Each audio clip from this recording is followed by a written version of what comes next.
Okay. She has to come on a Thursday either. No, but she said Tuesdays are even more difficult than Thursdays. Text me if you hear me. Can't do that until Mondays. I don't know. Can you hear me?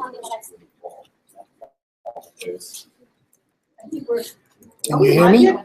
Yeah. Okay, because she, no. It was muted the whole time. They would just see people doing this. Are people watching this? Yeah. They are. Can you hear me? I'm trying to see if they hear me.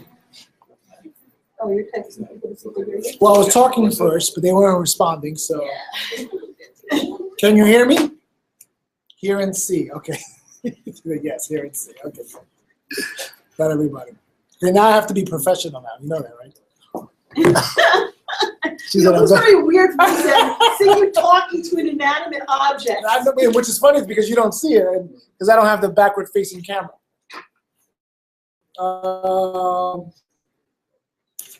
Welcome again to our March meeting for CSTA. Still trying to get the word out, trying to get more people involved, see if they can come down. Before I get into all that stuff, definitely want to go around the room again. I'll leave the the computer where it's at because it gets kind of crazy moving around. But just real quick, I just wanted to introduce myself once again. My name is Sal Constance. I'm an assistant principal at Newton High School. And what we're trying to do every month is just have an opportunity to share resources with everyone and connect. And I know for this group, I know we can definitely connect even more. But just quickly over around the room, I won't bring the computer around, but I'll start from the end all the way over there on her laptop over there. We'll just say, name what you do and what school, if it's a school. Hi, my name is Christine Rivera. I'm the secretary here for the Staten Island CSTA chapter. I was just emailing back to George Ray Nosa, who was not able to make it, but he wants to let everyone know that this Saturday the school's having an expo. I can send the link later. I work at New York High School as a technology and math teacher, and thank you. Joe Bershi, Staten Island Tech. I teach computer science, AP Government, and Economics. Zach Whalen, Staten Island Tech. I teach social studies, but I'm transitioning to technology next year. Joe Bureau, I teach AutoCAD and some sort of applied science and math at Staten Island Tech. Just an amazing class. Edward Stern.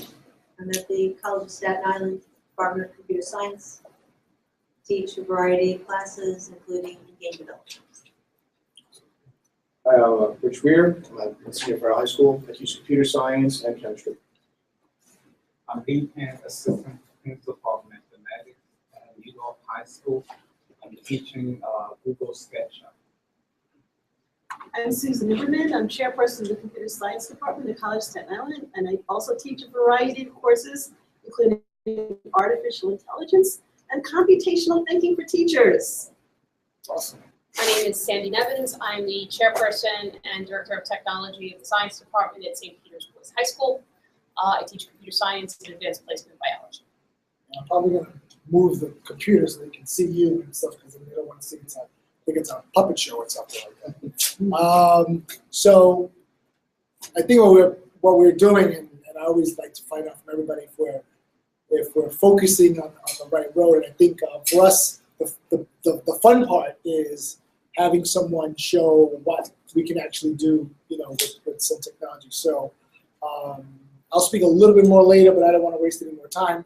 I want to introduce Sandy again, and Sandy is going to share with us a little bit about Alice 3. So I'm going to bear with me a little bit. I'm going to guide you over here, and at least Sandy knows what we're looking at. So if I can grab that left, the computer screen, and Sandy at the same time. So we did that. So you don't have to move too much, Sandy. Okay. Thank you.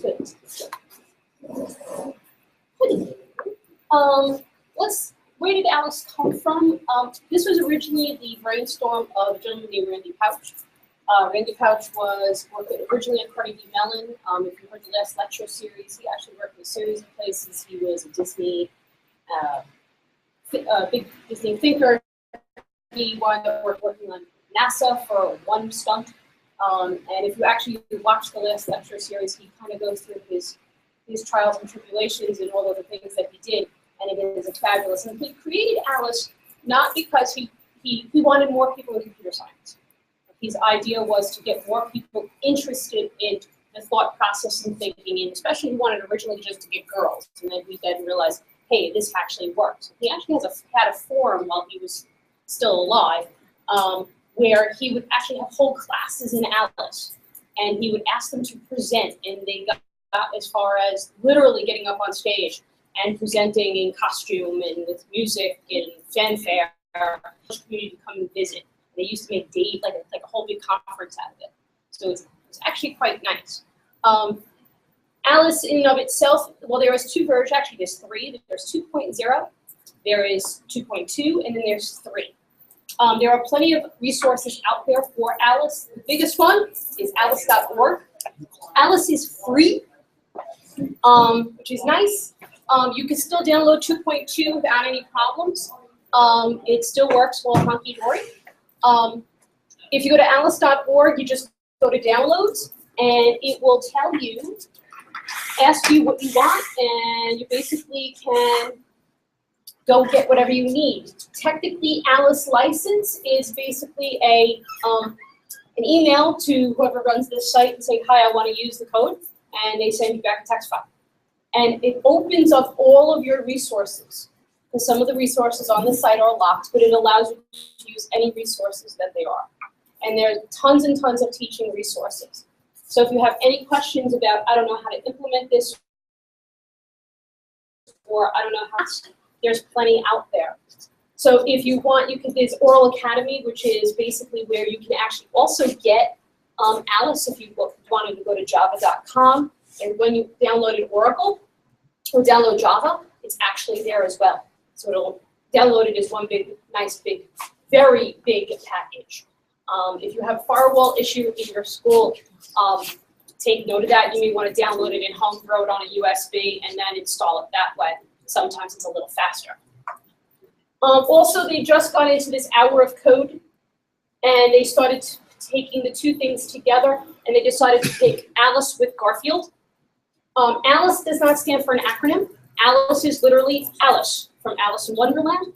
The idea is that you want to create your own virtual 3D world. And you can actually list, and it kind of looks like Scratch, but it's a lot more robust than Scratch. So like I said, you can get Alice from alice.org, or you can actually go to java.com, and you'll notice that we have Java and Alice, so you can download it there as well. So there's 2 spots that you can go and get it. When you open up Alice, it's going to look like that, because it all runs. Don't panic. It really looks like that when you first start out. It takes a while to load. So if your students are impatient, you have to tell them that patience is virtue. Learn it now. And the first thing that you get to do is you get to start by picking a template. You get a series of them they give you. Basically, it's the world that you're going to be living in. I'm going to start myself nice and simple, and I'm going to pick a grass type of an area. And like I said, it's going to be, let's see, there we go. Now I'm in my world, well, almost in my world. I need to, first thing before I do anything is I need to set my scene. But a little bit about this. You'll notice that you have here your first, this is where you actually code. Now realize you can code in Java or you can code in Alice. What I like to do is start the kids out with Alice first, especially if they have no programming skills. Like I have a senior programming class right now, which is very, very eclectic mix. I have kids who can code probably people under the table, and then I have kids who they're lucky they were able to turn the computer on. So I started them all out in Alice, and that way they can kind of explore also.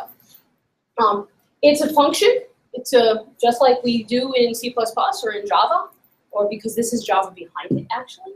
And they divide everything up into scenes. So just like we divide up everything up into functions, They divide it up into scenes, and this is actually my first method.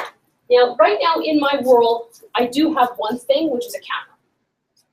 So I need to, and now you'll notice I have procedures and functions. Procedures mean what I can do with this camera, and the functions are something, a message I can send to another object that's in my world. Or get information from my world and send it back to the camera. So let's go a little bit through the scene setup, because you can actually spend about a week trying to teach the kids how to do scene setup, because it is, you can go crazy if you truly want it. So now you have your scene setup. You have a gallery. If you don't know what's in the gallery, it's divided into classes, and they name their classes the same way that traditionally Java people do it, with the uppercase and then the objects with underneath and lowercase. We have our bipeds, obviously things on legs, flyers, things that fly, props, meaning anything else I can think of, four-legged animals, and things that swim. We have the number, so it tells me how many objects. I have the basic package here. You can actually download more objects if you want. Just Google them, they're out there. You can also create your own objects if you wish. So if you start out with a basic object and you decide, okay, I want to actually make an Alice, you can do that. So just as an example, if you want to look at your biped class, you'll notice I have a stream of interesting characters. I have anything from an adult to a child, all the way up to alien species, things that walk on two legs, some interesting Cheshire cats, a golden monkey, hares, the Mad Hatter. So you can see where this is kind of going. This is like a fantasy world. Pandas, pigs, pixies, off with her head kind of thing, whatever you like. I'm going to put a tortoise in my world. So what I'm going to do is I just double-clicked on them, and it tells me I can, all of my things, value type of tortoise, so it's basically its own data type. I can name it whatever I want. I usually stick with the default unless I have more than one of them. And I'm going to hit OK. And this is initializer new, so it's creating a new instance of this object. So I'm going to place him in my world. Now, he kind of looks a little small. So if I look at my camera, I can change the height of my horizon by and the positioning of my horizon with these buttons down here. You want to use what they call the rule of thirds. What that means is you want at least 2/3 of the screen to be your objects and the rest of it to be the sky. That way it kind of looks proportional. Please don't do like my mother-in-law does when she takes pictures. Nobody's heads are there. You know who it is by whatever clothing you wear. So I'm going to bring that down the horizon a bit. And now I can reposition him. And I can reposition this character. Actually, I'm going to smooth up a little bit so I can get to that handle. A couple different ways. I can use the default, which is basically translation. And I can take this ring that's around his feet. And I can rotate him around in a circle. That's the standard, leaving him in the one spot. I can resize him. You'll notice a little tag just popped up, so I can kind of move and make this guy whatever size I wish. I can also do a rotation this way.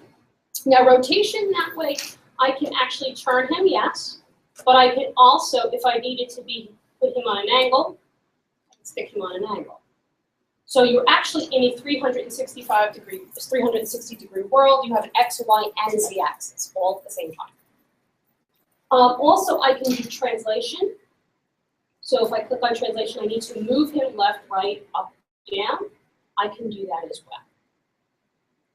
Also, you'll notice over here, I have his properties.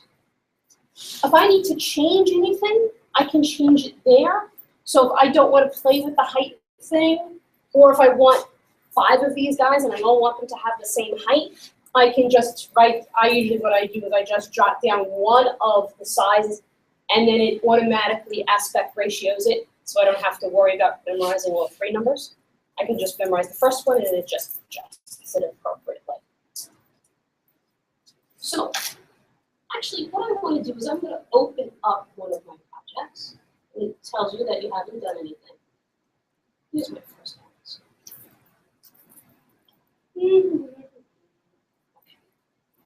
I have, let's open this.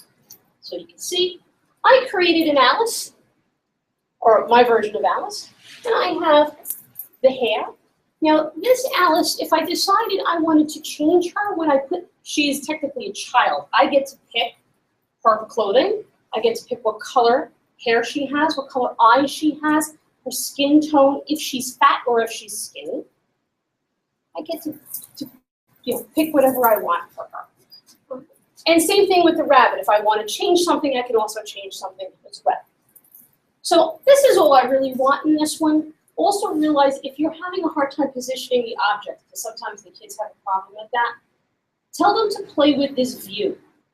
Because sometimes they say, well, how do I get the feet out of the ground because they place it too low?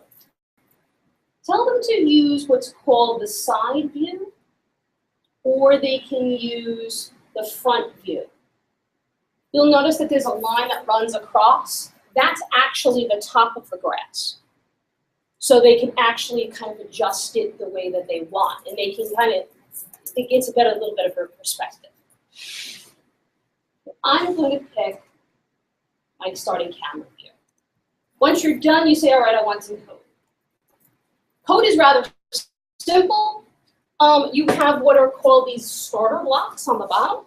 These starter blocks on the bottom are just like structures that you'd use in programming all the time. Do, for loops, or in sequence.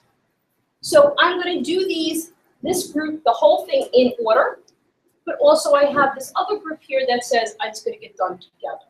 And it's a simple block, if you want, and throw it in there. And notice when I pop up something, it asks, well, while what? If something is true or something is false. So if I say something is true, it's going to say, while something is true, what do I want to do? I can take one of these properties for this character, if I don't want this character. I can go and I say, well, which one do I want? And let's say I want the white rabbit.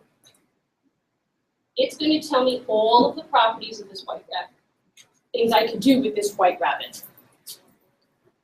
Also realize that as you look down White Rabbit's list, he's quite jointed. So I can actually get him to walk and it actually looks like he's walking.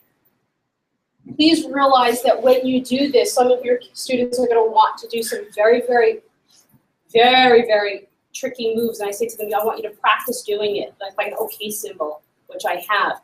Kids making the idea of an OK symbol, what you have to do with your shoulder, what you have to do with your elbow, what you have to do with your fingers, all of that stuff. Yes, the White Rabbit is, Yes.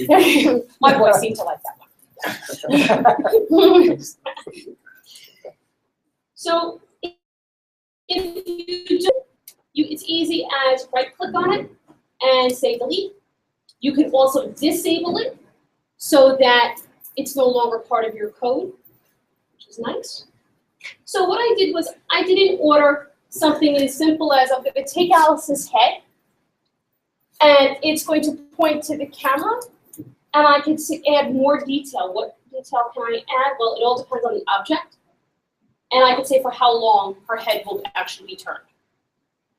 So if I want to pause in between, I can kind of set that up. There's a delay option as well, but I can kind of slow down my animation by what I put in here. So if I run this, you kind of see what it does.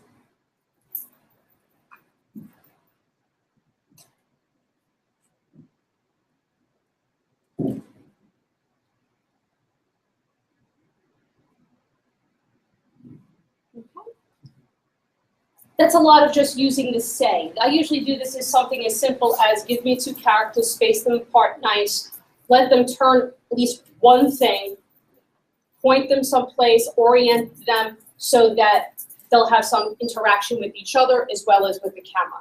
Because again, this is a kind of a three-dimensional world. This is like the first day, just to get them warmed up, and then they go, ooh, can I do? And I go, go ahead. That's the beauty of Alice. You can get them to do whatever you like. Other object things that we can even get into more. Then I'm going to say no. I have this gentleman here. If you look at my scene setup, I actually have this gentleman, and there are two other gentlemen. There's a lady, and then there's actually a stuffed tiger. What they're going to be doing for us is they'll be doing some exercises. So if you look at my first scene, my actual first method, I've divided into scenes. So I've actually divided it into 3 subfunctions. And if I click on each of my scenes, and you'll notice that's if you want, if that was in C++, that's your int main. So now I have my int main, and I have these 3 little functions that it's going to go do. So if I click on scene, you'll notice I have scene 1, scene 2, and scene 3. If I actually want to edit that, I click on it, and I have, again, they're going to do them in order. And I have Alex, and I have Hobbs, and I have Bess. Bess is the young lady. Hobbs is the stuffed tiger. And they're going to bow. Now, bowing is not something that all bipeds do. So I had to create the bow. And to create the bow, again, that's another function. So where do I find that? I'm going to go back to where it says scene. And actually, it's what, if you look at the hierarchy on the left, because this scene is including a biped, a class biped, and then a subclass of person. I have an adult person, and I have a tiger, also in biped. I want all bipeds to be able to do this bow. So when I created the function, I created within the class of biped. So if I click on biped, you'll see I have a bow, and now all bipeds can also do jumping jacks. So if I click on the bow, so we're going to get, now it shows me not one of my objects, but just a typical biped. And now I'm able to take this biped and do all of the functions that it would want to do. So now you'll notice that this biped is very articulated. There's actually even more here that takes the rest of it, and my malware is going to get up in about 30 seconds. Like that.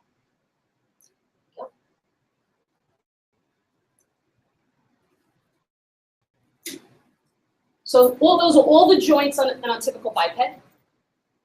So if I wanted to do something, again, like I said, I could just take whichever one of these and drag it over into my box. And again, a lot of this is, all right, you want them to bow. What do you have to do? You actually have to plan this. And that's what I like, because this gets them to realize they have to write an algorithm before they sit and look at a piece of code. Because I noticed some of the high school students think the muse is going to take them, and they're going to be able to instantaneously code. And they have to be taught, I hate to say this the old school way, because that's how I was taught. The fact that you sit with a piece of paper and figure it out before you look at the program, because that will ultimately determine what your code looks like. So if I run this, I've got them doing their jumping jacks. And that's actually a loop. So it's a for loop. It's asking if everybody's okay, and that okay symbol is actually, that took one of my students probably about 3 classes to figure out all of the articulation. And they can actually sit and they love to do this stuff. My students like dragons and fire for some strange reason. And also my students like pixies.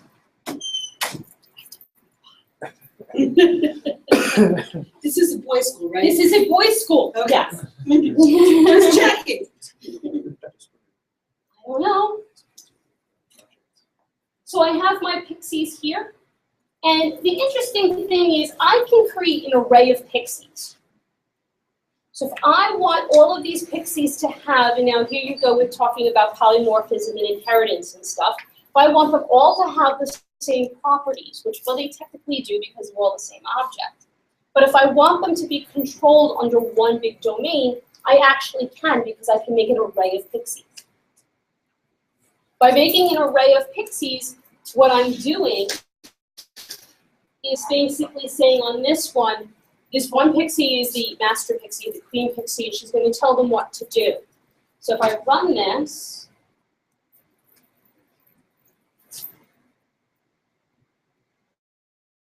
thing. One of them is extremely sarcastic. I hope I took out the or I'll hire the flying monkeys.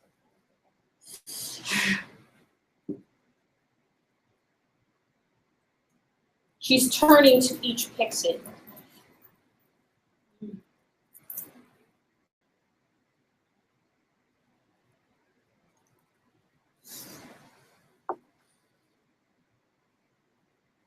So there's, unfortunately, I can show you certain things. The best way to do it is to sit and play. And that's what I tell them. They're like, well, can I do this with this object? I'm like, I don't know, go find out. Because knowing each function of each object is absolutely, you'd be sitting there banging your head against the wall because there's so many of them. Like I said, I have here a nice for loop, typical for loop. We have, again, a do in order, all of the different properties that we have in normal computational thinking of do something out of sequence, in sequence, repetition, etc. And it all kind of works. To create this array was quite interesting. So if I want an array, what I'm doing is I'm going to create a variable. So here's a variable. If I need to create another variable, I'll just create them up here. And it's as simple as if I wanted this variable to pop up, you'll notice I have that green line. I can just put it wherever I want. And I can say a variable, and now it's going to say, is it constant or will it change? I want it to be a variable of some sort. And I'm going to say a value type, and I'm going to say that it's an array. And I have to add the object to the world first, and then I can pick. So if, let me add another object to my world. You have to yell at me. Yeah, I know. Let me add, I don't know. Yeah, it's And I tell them to name their objects the same way as you would do in an array. So starting with the 0th element, basically. So I've got one pig over here. I've got pig one. I'll make a small array to give you an idea. And they just landed on top of each other, so I'm going to move them over here. It's after you give it a pattern, it will follow if you keep adding the same object, which is really nice. Whoop, I just stuck them on Control Z. Where's my pig? There we go. Yeah, they'll be in the air. Why not? Welcome to my world. So if I want, again, like I said, I can say variable. I'll stick him on top of the near the pixies. I could say that he's a variable. It's an array, and now what? And I could say I want the pigs. And what do I want to initialize it as? So now I have to say this pig, or this pig. But if I say if it's, so now I got to give it a name. Gigi. G-I-G-G-I-E. Now that I've given it a name, I could say this pig, and now it's part of that array. And I can say okay, and now I'm good. And I can actually add these other ones to it as well. That's the current value. I can also add another one. Did you copy paste that? I can copy paste, yeah. It's not as intuitive in Alice as it is if, let's say, it was a Microsoft product. Control C and Control V and Control X are kind of fluky occasionally, but they do work. You just have to sometimes forge through it. And like I said, the easiest way to do this is just you have to sit and play. That's the beauty of this. Yes. So like for example, we played this student's world where the pixies fly. Yeah. And they picked the people that will fly. If you wanted to run it again, but from a different perspective, so can you would you be able to turn the world around? So What the you camera's can in a different place? What you can do. Let me delete this world here. So what I can do is I can create what's called a marker. So what a marker will do is on here. So when I create my world, I have two types of markers: object markers and then camera markers. If I want to create a camera marker, once I click on that, I can say add. So if I wanted to create, I'm just going to call it camera marker 1. I'm going to say OK. I can add that to my world. I have to put it in the program though. So if I wanted to zoom in, let's say, on her first, and then zoom back out, I would actually create 2 markers. So I would get my world to be before I set the marker up. Bear with me.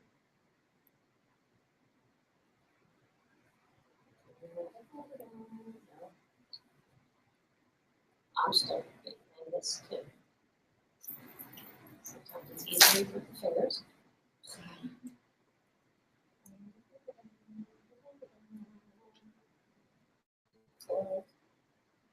And if I want to, let's say I want to turn her,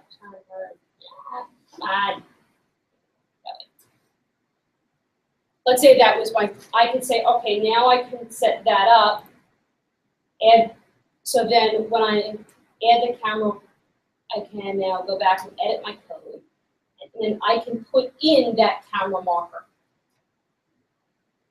And then I would be able to then, so that's part of my scene. So if I go to, there, the camera marker, I can actually drag that into the world. And then the other question I had was, No. What I can do is I can actually tie them all together and make them different scenes. But they all have to be within the same package, basically. But remember, right, that's an infinite grass. That's, Yes, that's infinite. you Yeah, can, that's you can infinite. fly and Oh, yeah. right, but I can't go from grass to the ocean. You can, in scenes, yes, you can. Okay. So, like I had when we had those 3 guys, those 3 objects doing the exercises.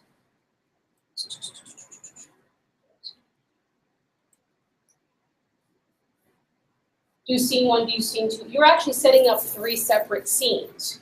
So if I wanted to have them doing exercise on the grass in scene 1 and in the ocean in scene 2, I can do that. I just happen to have them all in one spot. you can't blend them, right? You can't like start in grass and then No. it changes into ice. Right? No, you can't. No, that nice smooth transition. No, it's a very hard Yeah, transition. my kids already started asking me that. Yeah, it's a I hard don't know transition. yet. Right. Yes. Can you export those animation as movie file or something? If you go to File, and right there you can do if you do a Save As, there's not much you can save it as. The only thing you could save it as is an A3P. 2.2, you were actually able to save it to like a little mini website. I haven't found a way of doing it in 3. But what a lot of the kids like to do is actually you can actually run these individually, so it'll work. You can only run it on a computer that has Alice, I right? want to only run it on the thing that has Alice. Yes. And Alice is, like I said, it's not cloud-based, unfortunately, but it's Yeah, we're trying to figure that out too because our kids keep their notebooks as a website. That's their Right. portfolio. But the challenge was, they couldn't save it and put it on their website because it has to be Right. on your So maybe they machine. can do the screen capture software in addition. right. That's how And then yeah. they can save it as a movie. What a lot of my Oh, students yeah, do is they sit there with their cell phone That's true. Yeah. and they video it. And that's fine. Okay. Yes. How does this compare in teaching to Scratch or Advent? Scratch for the high school kids sometimes is a little too simplistic. This is nice if I want to give them into the higher level principles. So this is great, and also just the objects themselves, especially because I teach old boys, tend to blends very well with the old boy testosterone type thing of dragons and pixies and things of that nature. Is this a standalone? Or you Yeah. teach this and the language? The whole I do class both. is I in actually do both. My first marking period, somewhere, it all depends. Marking period for us is about 8 weeks. Usually anywhere between 6 to 8 weeks, depending upon the group. I'll actually do Alice, and then we go into the language. Right now, it's a standalone. Our computer programming class is a standalone course. It's not tied to AP. It's not tied to anything like St. John's Advantage classes or anything like that. So I don't have a deadline of I have to meet X, Y, and Z goal. It's just to get them kind You of, go to a language, you do Java? yeah, we do Jeff, this is Java. If you go to preferences, you Right. can actually see the code You go to preference, and then it says here, edit code. The, Oh, wait, hold on. preferences, that was Preference, perspectives. yes, I'm sorry, preferences, And then you see where it says, programming language. where is it? Where is it where I saw it the other day? It was in there, and it said something hidden, and it showed it popped up the code. Is it main program? Go to main program class hidden. Is that? Maybe you have to be on the scene. You gotta, no. I forget how to do it myself. One of them- See the Java code? Yeah, like Actually see the Java, if you look, see it's the Windows backend. preferences something, and it showed you the Java code on the side, Right, so, which is cool. Yeah. which is sometimes nice for them because they learn the back, they do kind of backwards engineering. And then while you're adding the blocks, it'll pop up. While you move the blocks, it'll move. It's pretty cool how it shifts the whole thing. Because I'm just playing with it right now, which was cool. They also talked about NetBeans, and what I was told, and correct me if I'm right or wrong, Sandy, You but can ask Rich. they were saying that NetBeans, like this is limited, obviously, but they said, but if kids are getting really comfortable, they can download NetBeans and then open up your Alice files in NetBeans, and then add even more. I mean, just add. You can do even more all in Java. Java and then bring it back. Because NetBeans is Java's main IDE, right? Right. Main So, idea, and I started learning that where you can do that, and so if they are, maybe that's what it is, Christine. Maybe if they transfer, and I'll look it up. Maybe I'll know by June, but. We use Eclipse, we don't use NetBeans. Oh, okay. So maybe with that, you can merge the scenes or the worlds together, because you're now just doing the whole language. Now I don't have to be Right. concerned with. Right, I'm so now curious. you take the different projects Right. and put them all together and make one big happy, yeah. It was right there. I just did it this morning. It was Windows preferences, and it said show Java code hidden, and it was like right there preferences, and it said it was like right there. And Well, so, it said whatever hidden. right, I don't know what happened. all right. I don't remember off the top of my head either, but that's, Can you Also- can you go to scene? Yeah. Yeah. I know, here, Does it change that the Windows preferences menu? now. No? So if also you wanted to change the actual person, you have the constructor for that person. So I can actually add different procedures to this. So if I wanted to add a functionality of an object, I can add the functionality of the object here as well. So if I look at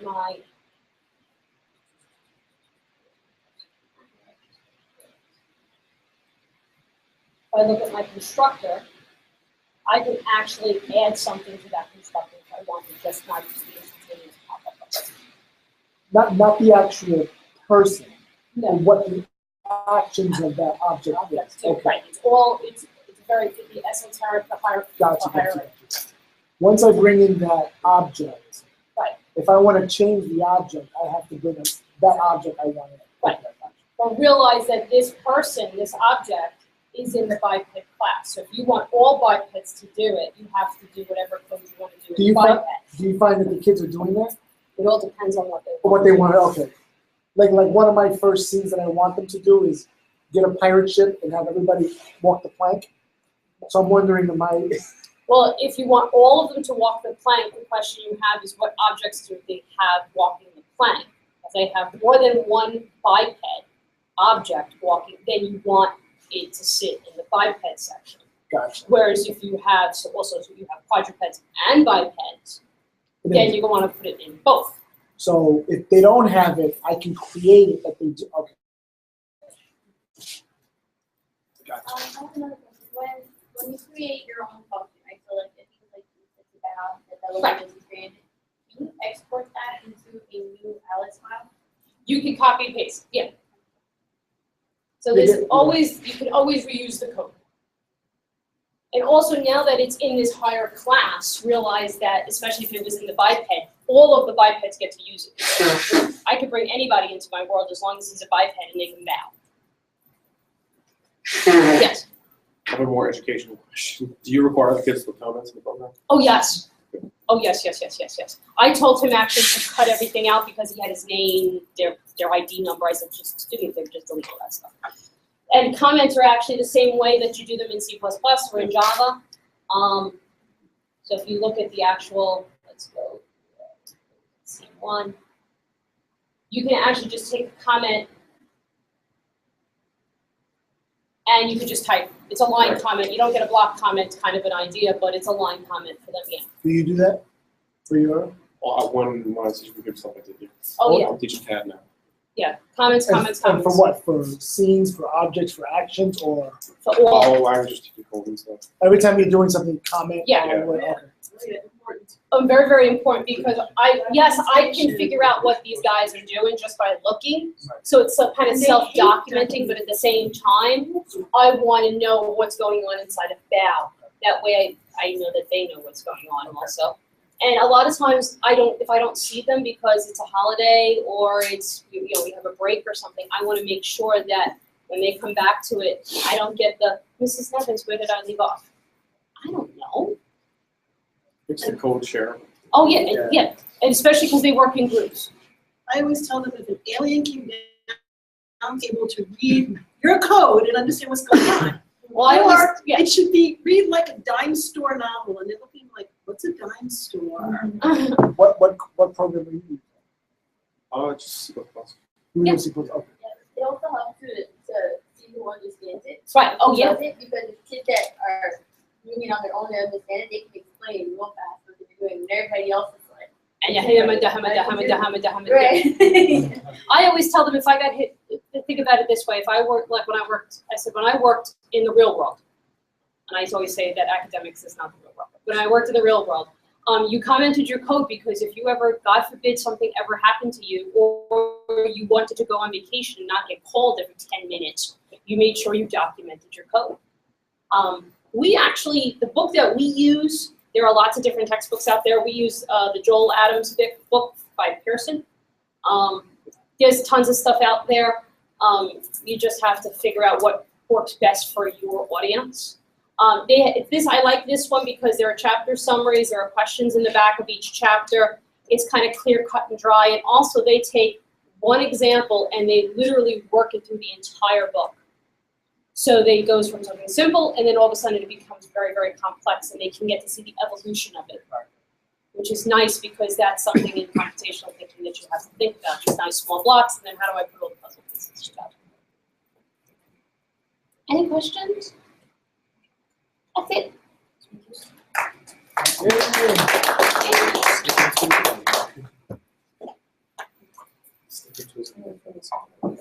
So if you want to play, feel free.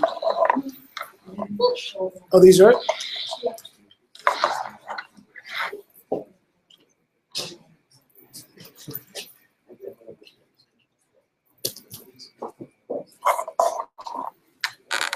Let's see.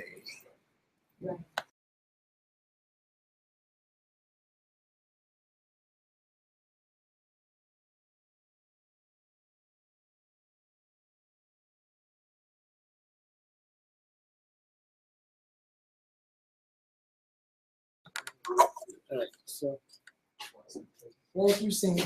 You're welcome. So, Whoa. Yes, every month we try to give away some good tchotchkes. Hopefully we don't run out of tchotchkes. We're getting low. We're gonna have a lot of tchotchkes. Well, hopefully we'll get a sponsor to that. Maybe some Microsoft. Yeah, well, let's keep. So, what do we have? Is this another Raspberry Pi? Am I assuming? Because this. Yeah, I think so. I just felt bad. I didn't even look to see what was in it. A bunch of stuff in there. I think it's the Raspberry Pi. Let's check it out. Yes. Raspberry Pi. Is the 3 out yet? This is the, it's a one. No, I'm saying, is the 3 out yet? I don't know. 3's out, just came out? So this is your Raspberry Pi. I'm gonna do this first. I'll do this first. All right. Cool.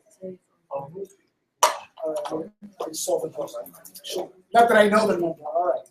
All right. First one is 0185398. Lee, did you get tickets? Yeah. Oh, no, I put it in, Mr. Pan. Keep it I put it in for you. 0185398. No one's saying anything, so it might be you. 398 is the last three. Yeah, I think it's Mr. Pan. Yeah. Should we say the winner has to present his or her ticket? To show that they are So actually Lee, come on, Lee. by default. I think we can figure it out. Yeah, I was gonna say, I think we can figure it out. No, Lee, this is yours. Congrats. I know you can use this in your second class. All right. And it's so funny. So far is everybody in there? Oh, these are getting stuck. That's better. All right. The next one is this two or no? Is it this one? No, this is my book that I. That's your book. This is from school, so. All right, I can't give that away. That's on my So property. the next one. This is the AP Computer Science Essentials one for Java. So I'll just read the last four, right? 403. 403. And then that is a pen and very practical. It comes with a tire gauge and a flashlight, all from CDWG.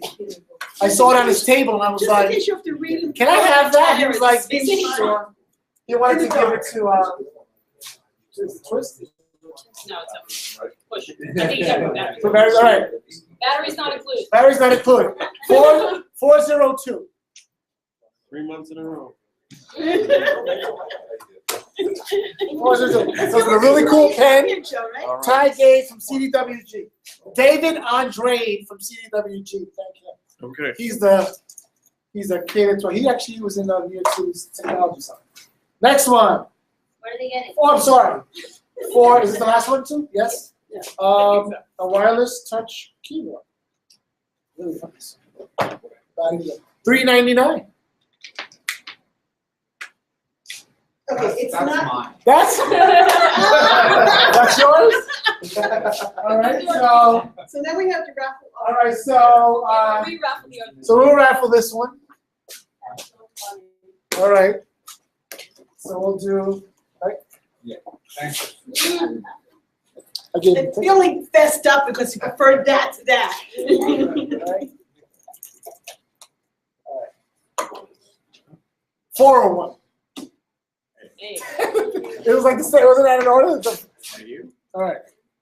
So. Again? It's not 3 All my kids got All right, so Don't thank, buy lottery tickets this week.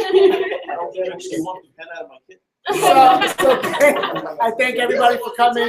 You don't have to leave because there's still coffee and drinks. But whoever showed online, which I see there's a few members in there, thank you for showing up, and hopefully we'll see you next month, which is April 7th. Because we're going back to the Thursday. Right. And, So- and so far on April 7th, I have lined up a guy that's going to come and talk to us. He has a company in Staten Island in virtual and augmented reality. It's a demo for us. And we do that in cooperation. We did it on purpose, Alice. A little VR. Yeah. Well, that's Oh, is it great. the fourth? What is it? Couch was Oh, the really 14th. And we're gonna do this in, It's the April 14th. April 14th, whatever it is. I think you said 7. 7 or 14. Second Thursday in Thursday, April. Yeah, April 14th, Okay, then I got 3 o'clock, be there. Thank you for showing up. I will, I screwed that up. I gotta change the date.